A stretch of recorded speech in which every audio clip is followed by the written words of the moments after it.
Je parlais des rites de passage que l'on a étudiés pendant ces différentes missions avec Bernard Saint-Anglure. Ces rites de passage, j'avais commencé à les étudier dans ma thèse en 66-67 et soutenue en 73. Et je montrais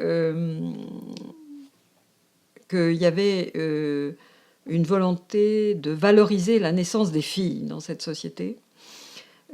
Avoir des filles était un signe de richesse, puisqu'à long terme, cela signifiait avoir des gendres. Et donc une certaine force de travail pour le beau-père, qui, en devenant vieux, pouvait compter sur ses gendres qui apporteraient une aide précieuse.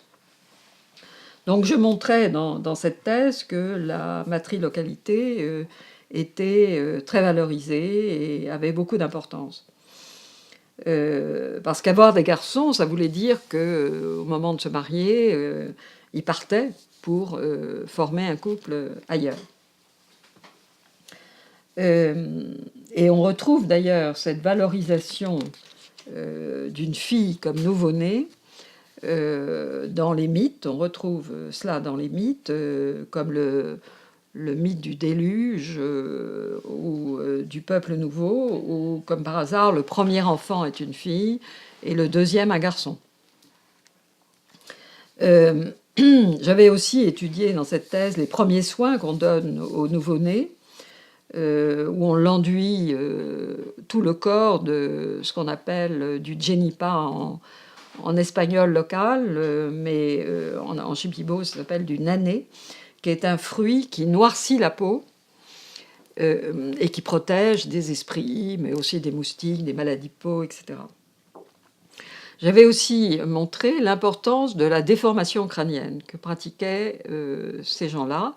Et dans les années 60, au moment où j'y étais, il y avait encore un certain nombre de bébés qui portaient un appareil autour de la tête, fait de 2 planchettes et de tissus qu'on mettait entre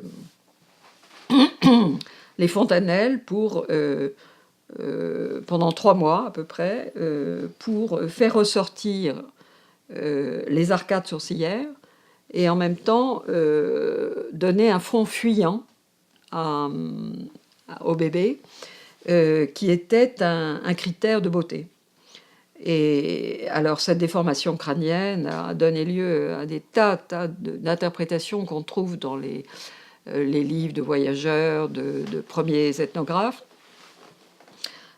Certains disent que c'est un signe de soumission à l'Inca, d'autres que c'est un critère de beauté, d'autres que c'était pour renforcer le caractère. Enfin, il y a de multiples explications. Cela dit, c'est disparu à peu près, cela a disparu à la fin des années 60, début 70, sur pression des missionnaires. Et enfin, le dernier grand rituel dont je parlais dans cette thèse, c'était l'excision. L'excision est quelque chose d'important puisque c'est un des seuls groupes en Amérique du Sud à le pratiquer.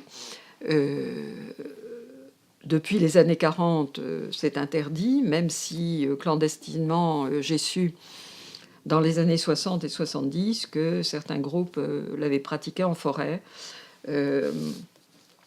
Voilà. Alors, en 66-67, j'avais, à travers justement Sohirawa, qui me guidait et qui m'enseignait la culture shipibo, eu des descriptions de ces fêtes d'excision, ce qui m'avait permis de montrer dans ma thèse comment ça avait lieu. J'avais même recueilli 8 noms péjoratifs en langue shipibo de femmes non excisées. Et les femmes non excisées, on les traitait de langue de perroquet, de tapis, de langue de tapis, enfin, elles avaient tous les noms possibles et inimaginables. Et donc, c'était très fort de ne pas être excisé à cette époque.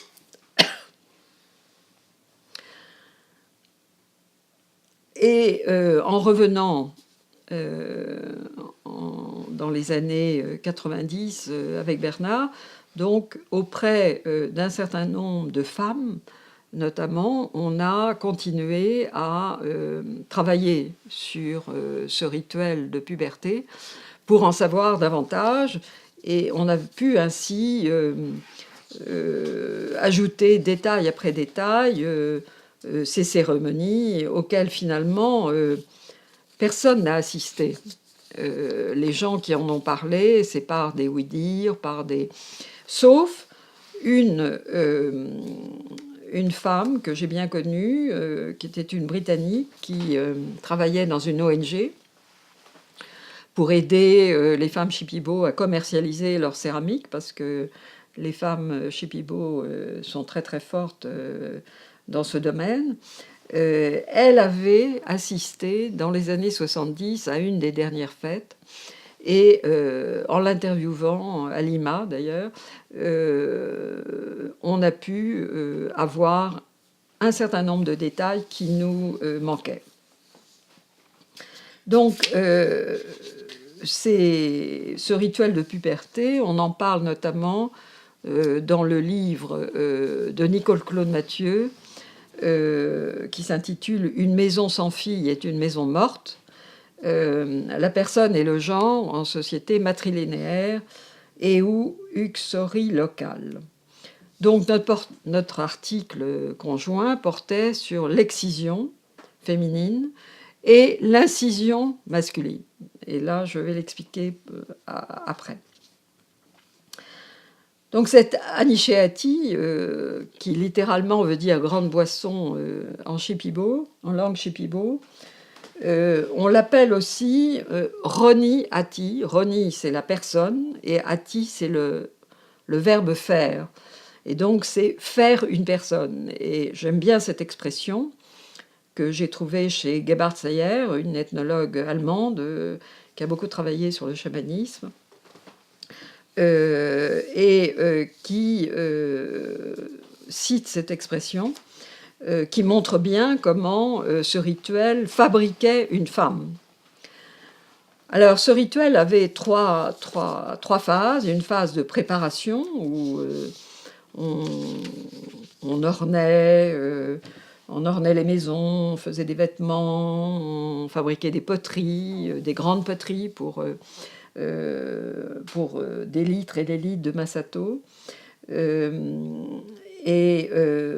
On recevait les invités, bien sûr, qu'on avait invités des communautés voisines.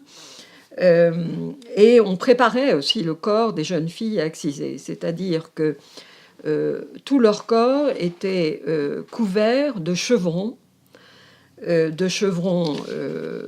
avec des plantes, avec du huito, justement, le nané, là, dont je parlais tout à l'heure.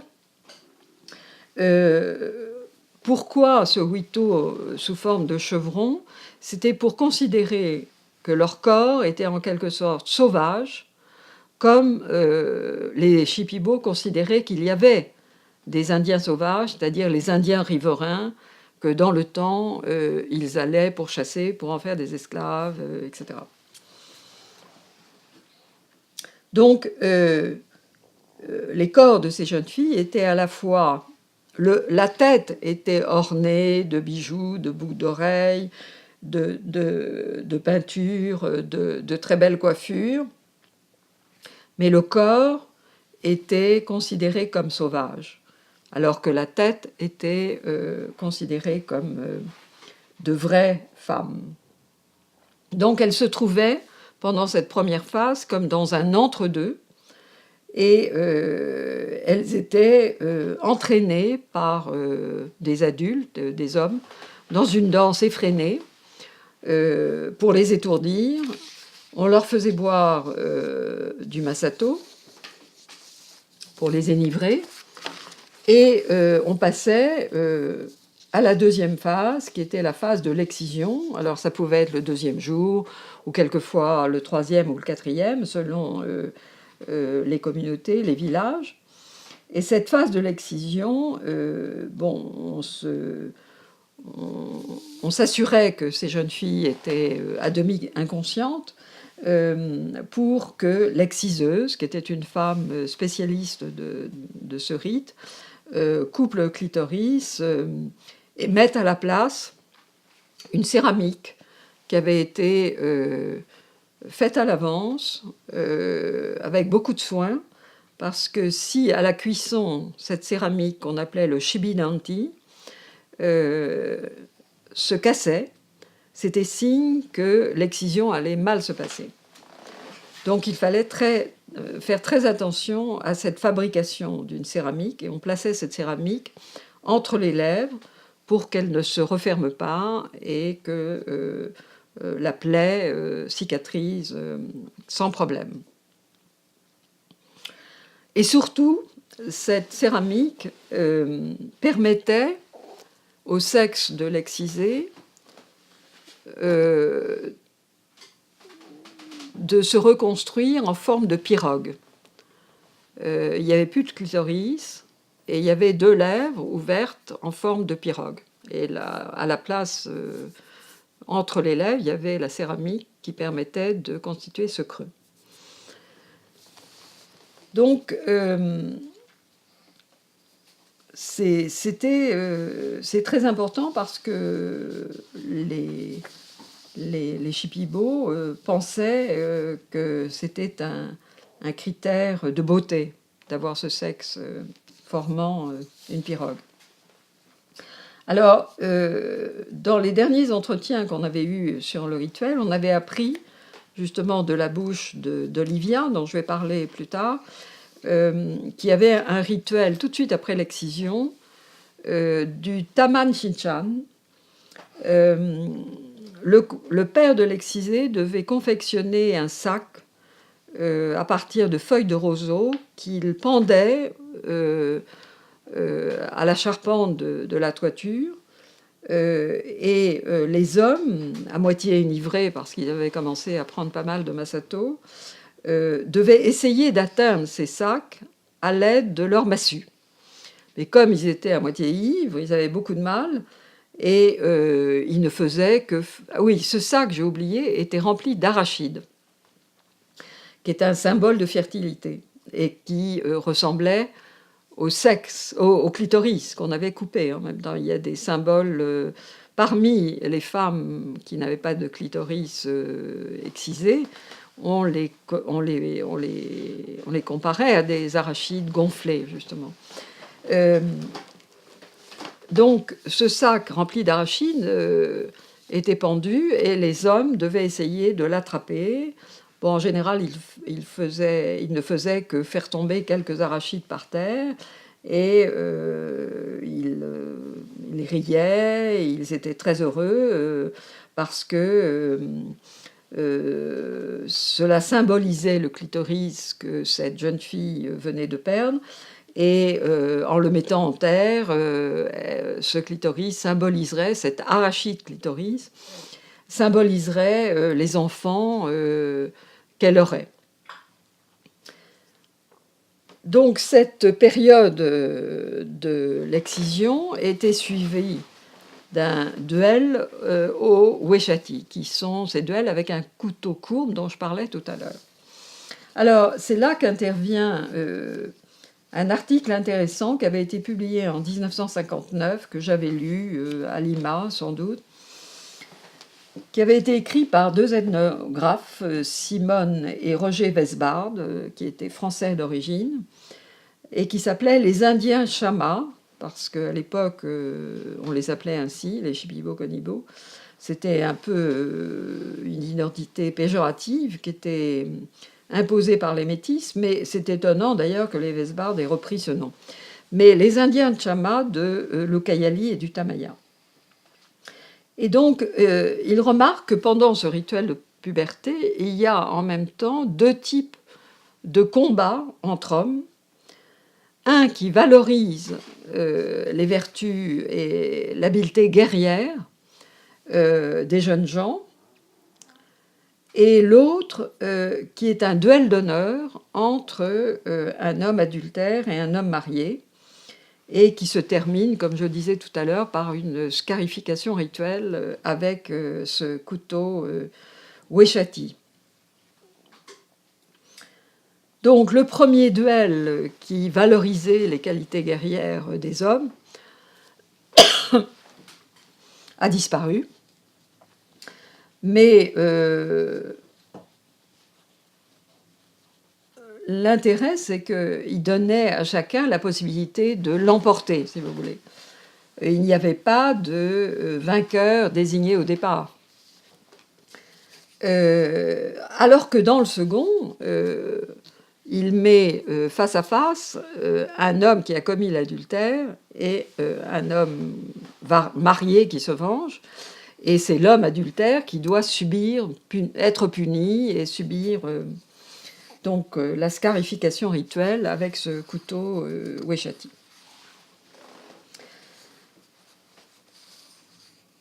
Donc ces deux rituels qui existaient peut-être en 59, dans cette même séquence, qu'est-ce qu'on peut en dire? On peut peut-être dire que c'était une tentative de rééquilibrage par les hommes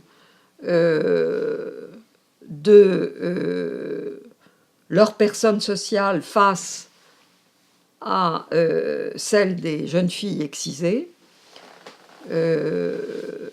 qui étaient les véritables héroïnes de la fête en question.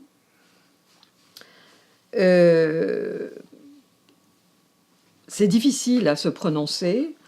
En tout cas, ce qui est amusant à remarquer, c'est que les excisés dont le sexe mutilé devait prendre une forme concave, en forme de pirogue, s'opposaient au cuir chevelu des hommes qui devaient subir ces scarifications, et en cicatrisant avaient une espèce de bourrelet en forme convexe, très visible, qui autrefois était quelque part une source de fierté, si vous voulez. Donc le concave, le convexe, bon. Donc dans les années 60, tout ça a disparu, et ce rituel se terminait par une troisième phase qui était la mise à mort d'animaux. C'était souvent des singes araignées, des tapirs, des dindons sauvages ou même des lamantins qui étaient maladroitement tués par des hommes enivrés, et c'était les femmes qui terminaient le travail avec les macanas, les massues des hommes, et elles portaient à ce moment-là des coiffures de type masculin. Donc c'est tout un rituel qui s'est réinventé en 2001 pour le film avec Charlie Naokawak, et qui s'appelle Le voyage de Charlie, qui est passé sur Arte. Depuis, j'ai su que cet Anishinaabe a été refait, recélébré dans deux occasions, dans deux villages différents, mais qui a attiré malheureusement beaucoup de tourisme. Alors qu'en 2001, il n'y avait que nous et l'équipe de tournage. Donc pendant ce voyage dans un village où on réinventait un peu le rituel de puberté, l'Anishinaabe, le chaman Quetzalmetza, avec lequel on travaillait, avait invité une de ses cousines, Olivia Arevalo, qui portait le même nom que lui, et qui s'appelait Panchin Beka, de son nom Shipibo. Et il l'avait invitée parce que c'était une femme chamane qui avait une voix assez extraordinaire et qui connaissait énormément de chants chamaniques. Donc, pendant le film, elle a participé à certaines sessions chamaniques et on a lié d'amitié avec elle. Et lorsqu'il a fallu se séparer, on lui a proposé de retourner, de la raccompagner dans sa communauté, qui était quand même à plusieurs jours de pirogue. Et on est arrivé à San Rafael, où elle logeait avec sa famille. Et elle nous a proposé de loger chez elle. On a partagé beaucoup de choses, dont des sessions chamaniques qu'elle a faites avec son gendre, qui lui aussi avait une voix de ténor assez impressionnante. Donc on est resté quelques jours. On a enregistré ces sessions avec une caméra infrarouge, un magnétophone très, très professionnel. Et on a lié d'amitié avec elle. Elle était très, très chaleureuse. Elle nous a dit, mais revenez l'année prochaine, revenez ici, on reparlera, on continuera. Donc on est revenu en 2002, l'année d'après, pour approfondir ses connaissances et cette amitié. Et c'est là qu'elle nous a parlé de son union avec son mari-esprit, Chaikoni, et de l'enfant qu'elle avait eu avec cet esprit. Et je lui demande, mais comment s'appelle-t-il? Elle me dit, mais c'est Virginia, hein, la personne que vous avez là. Et pour elle, ça, c'était normal. Enfin, donc sa fille, Virginia, était un enfant d'esprit. On appelle ça un Yoshinbake en Shipibo. Et en parlant avec elle, on a eu accès à de nombreux voyages chamaniques qu'elle avait faits, et surtout au chamanisme féminin. Chamanisme féminin qui était très, très peu étudié par les anthropologues, et les chamans masculins avaient tendance à ne pas en parler, c'est-à-dire à l'ignorer. Donc il était souvent sous-estimé. Et ces récits nous ont donné accès à toute cette connaissance sur les liens de parenté mystique que les chamans entretiennent avec les esprits, les chamans féminins, en termes de mariage et de procréation. Et donc, grâce à cette Olivia Panchine Beka, on a eu, qui avait atteint le rang de Meraya, donc de plus haut, de très grands chamans, on a compris l'importance du travestissement symbolique qui était décelable à travers les variations de la tessiture de sa voix. C'est-à-dire qu'elle pouvait aller du plus aigu au plus grave, et tout cela en relation avec les esprits qu'elle incarnait. Donc, c'était assez spectaculaire, et elle nous a expliqué comment elle s'était formée au chamanisme. Elle vivait d'abord dans un environnement chamanique, comme beaucoup de chamans. Son grand-père était Meraya, un grand chaman. Il avait beaucoup de pouvoir, il avait la capacité de se métamorphoser lui-même en esprit, en Chaikoni. Et c'est lui qui l'a formée au chamanisme. Donc très jeune, elle a suivi une diète avec cet oncle. Non, c'est son oncle maternel, pardon, qui l'a formée au chamanisme et qui lui a fait prendre ensuite de l'ayahuasca et qui lui a transmis en quelque sorte son pouvoir chamanique à travers l'ayahuasca et la fameuse plante du Niwerao qui donne ce pouvoir au chaman. Et donc c'est en buvant cette ayahuasca, au début elle était un peu réticente, mais finalement elle s'est fait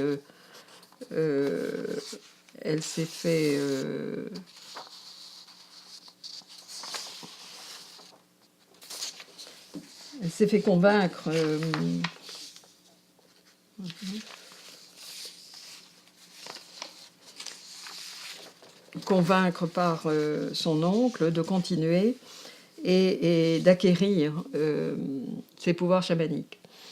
Et c'est ensuite qu'elle a eu des rencontres avec ses parents et amis Tchaïkoni. Et la rencontre avec son mari, avec son époux esprit, s'est faite lors de ses prises d'ayahuasca. Et ensuite, en rêve, à continuer à le voir, à correspondre avec lui, à aller dans son monde. Et elle nous disait que ce mari, qui s'appelait Menensoy, était près d'elle dans la vie normale. Et durant les sessions chamaniques auxquelles on a pu assister, il chantait à travers son corps. Il chantait à travers elle, nous disait-elle. Donc c'est une relation que l'on a continué à cultiver.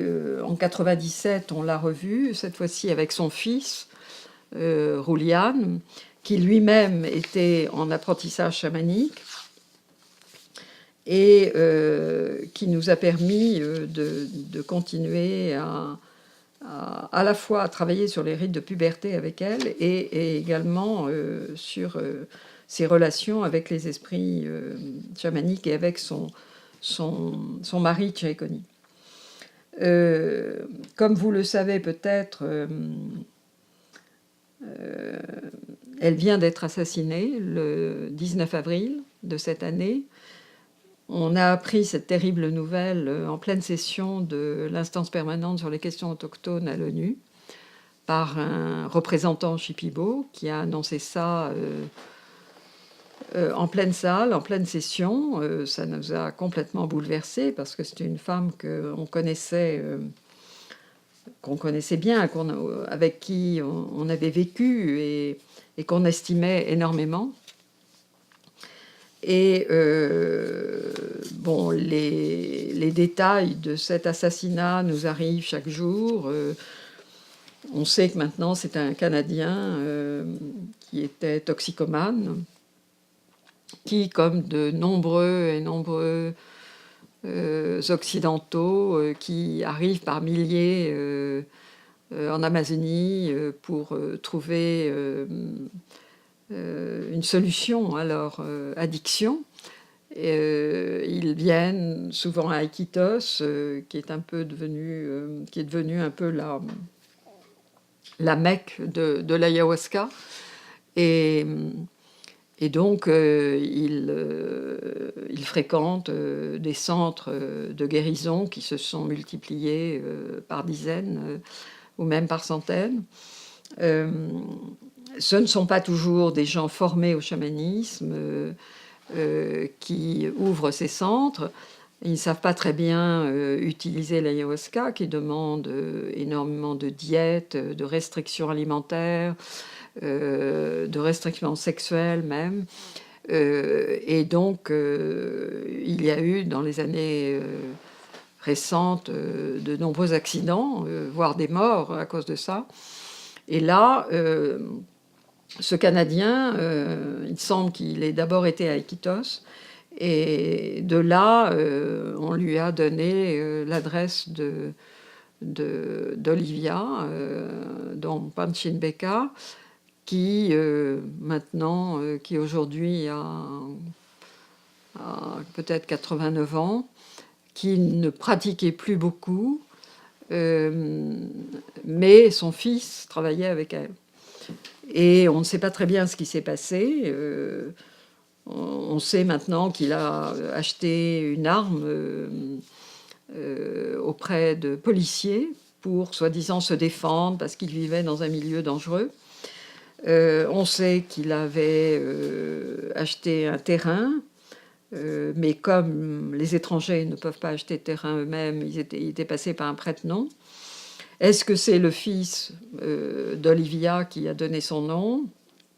En tout cas, on sait qu'il avait prêté de l'argent à ce fils d'Olivia et qu'il venait depuis plusieurs jours réclamer cette somme. Et comme ce fils n'était pas là, il s'est énervé. Bon, il avait peut-être pris de la drogue, je ne sais pas. Et il a tiré sur la chamane qui est tombée après deux balles de revolver. Et donc, on en est là pour le moment. Ah oui, alors le problème, c'est que aussitôt la communauté elle vivait dans les faubourgs de Yarinacocha, qui est une petite ville à côté de Pucallpa. Et cette communauté s'est tout de suite précipitée sur lui. Lui était venu en moto, et puis il n'a pas pu faire démarrer sa moto, et les autres sont tombés sur le Canadien et l'ont lynché, lui ont retiré son revolver et l'ont tué et enterré. Et finalement, quelqu'un avait filmé avec un téléphone la scène et l'a mis sur les réseaux sociaux, et c'est comme ça qu'on a découvert l'affaire.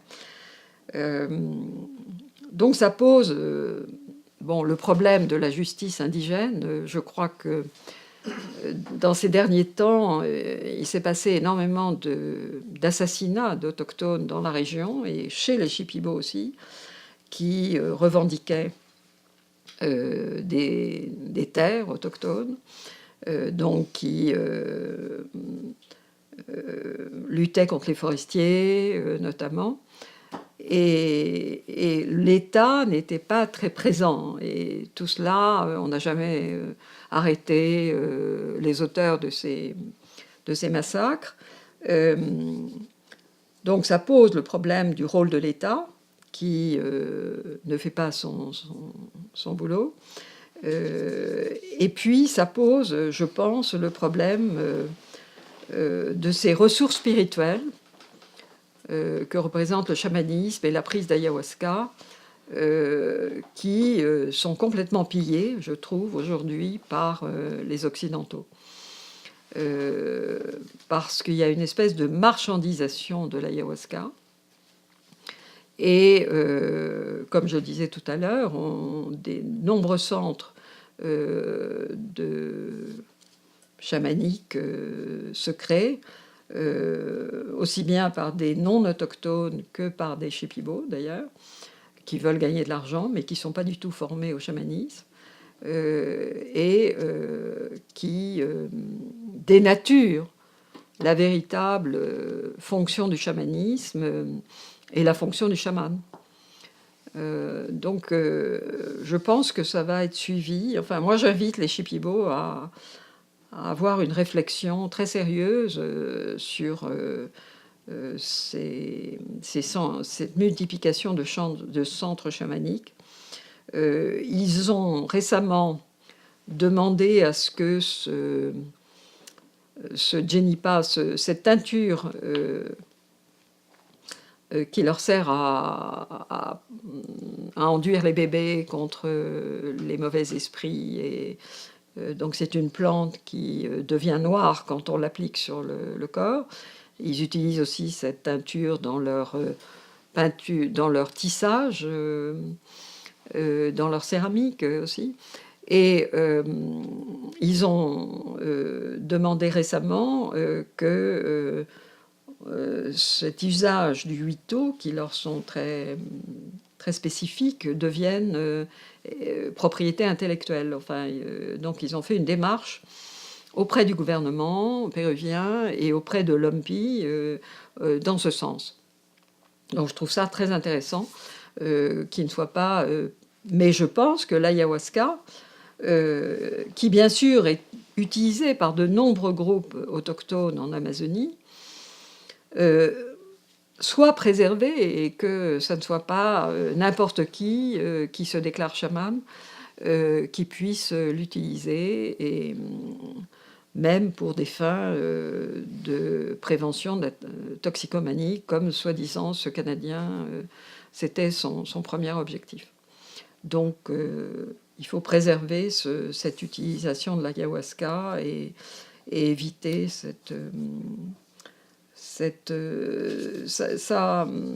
donne, enfin, ça conduit à un très grand malentendu interculturel et à une dénaturation de rituels qui ont toute leur valeur et leur spécificité.